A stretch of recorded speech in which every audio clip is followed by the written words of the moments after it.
Selamat berjumpa bersama saya dalam acara Serambi Religius.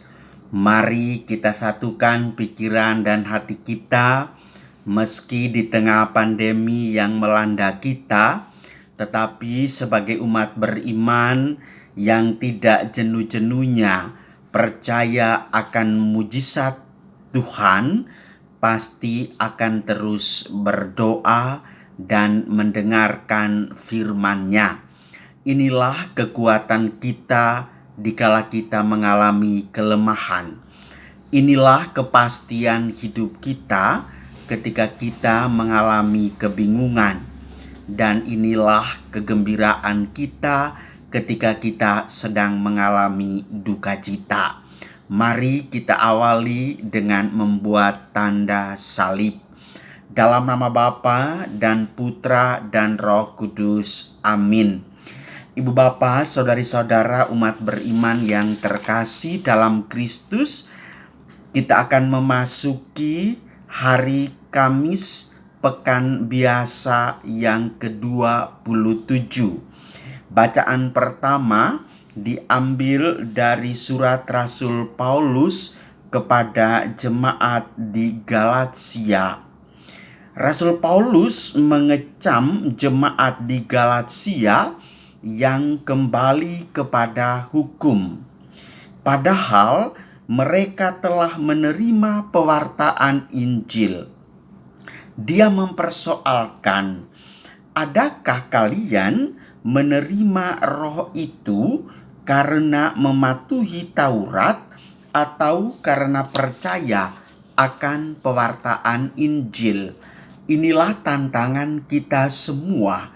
Apakah kita percaya kepada hal-hal tahyul lalu mengabaikan pesan firman Tuhan?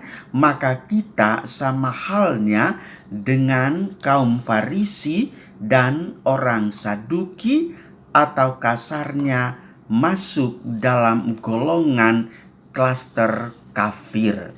Sementara dalam bacaan Injil akan kita dengar dari Injil Lukas bab 11 ayat 5 sampai dengan 13.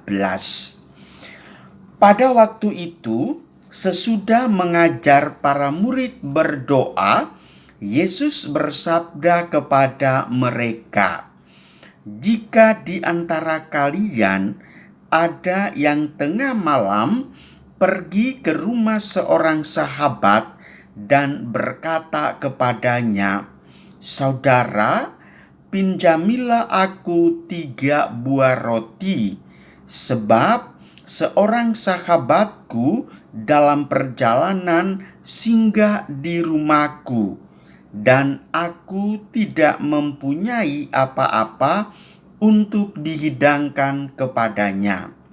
Masakah ia yang di dalam rumah itu akan menjawab, 'Jangan mengganggu aku. Pintu sudah tertutup dan aku serta anak-anakku sudah tidur. Aku tidak dapat bangun dan memberikannya kepadamu.' Aku berkata kepadamu, sekalipun dia tidak mau bangun dan tidak mau memberikan sesuatu, meskipun ia itu sahabatnya, namun karena sikap sahabatnya yang tidak malu-malu itu, pasti ia akan bangun dan memberikan apa yang dia perlukan. Oleh karena itu, aku berkata kepadamu, mintalah maka kamu akan diberi. Carilah maka kamu akan mendapat. Ketuklah maka pintu akan dibukakan bagimu. Karena setiap orang yang meminta akan menerima, setiap orang yang mencari akan mendapat, dan setiap orang yang mengetuk akan dibukakan pintu. Bapak manakah di antara kalian yang memberi anaknya sebuah batu kalau anak itu minta roti, atau seekor ular kalau anaknya minta ikan, atau kalajengking kalau yang diminta telur. Jika kalian yang jahat tahu memberikan yang baik kepada anakmu, betapa pula Bapamu yang di surga. Ia akan memberikan Roh Kudus kepada siapapun yang meminta kepadanya. Demikianlah Injil Tuhan. Terpujilah Kristus.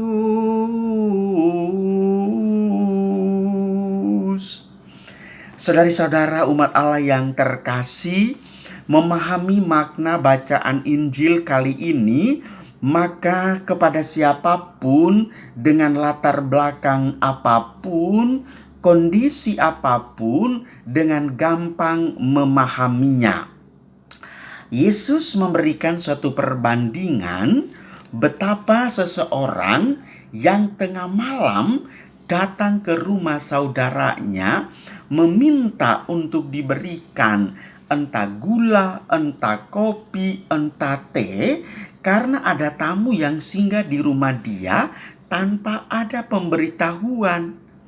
Bagaimana mungkin dia di dalam kamar dia mengatakan, "Don't disturb me." Jangan mengganggu saya. Pintu sudah terkunci, aku dan anak-anakku sudah tidur.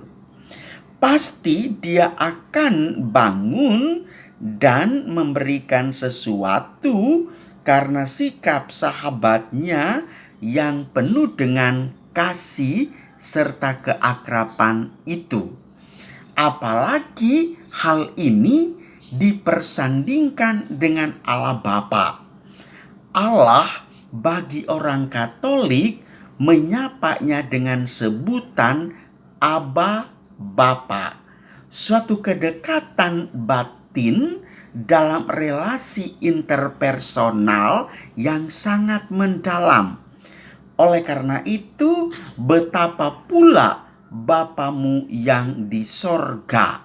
Ia akan memberikan Roh Kudus kepada siapapun yang meminta kepadanya.